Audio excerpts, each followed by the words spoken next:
So you've turned up at your school and you've been introduced to your class by the teacher, the administrator, the receptionist, probably the TA who's escorted you through to your Year 1 class. You've walked in and the children are there waiting. How do you command the room and start the party? It's your party, they're guests, very important ones, but you need to make sure that you establish what is going to happen throughout the next 5.5, 6 hours. Forming relationships. Let them know who you are.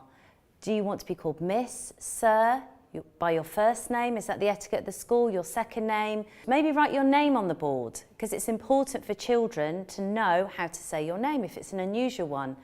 I never introduced myself as Miss Wood Chambers. I was always Miss Wood. And I did that to make it easy. Another thing, they know you. Do you know them? There's 30 of them.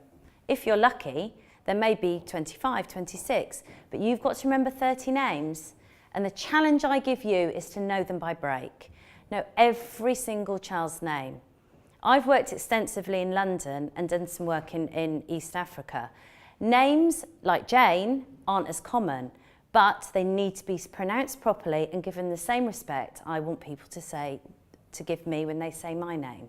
Make sure you have somebody, there's always that bossy girl or that interesting boy who want to help you. Make sure they are your helper with how to pronounce names if you feel it's important. Once you know their names and you've done the register, why don't you put some labels on them? Ask the children to write their name. It can be just on a piece of card or a piece of paper you've cut up before or you've got someone to do, and have it. If you don't have sticky labels, just have it in front of them. Whenever they answer a question, they have to say their name.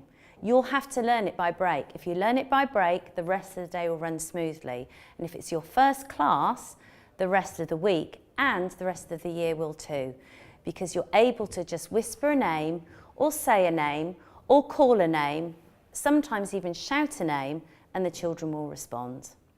Equally with forming relationships, it's not just about if they know you and if you know them, it's also about how you want the day to go.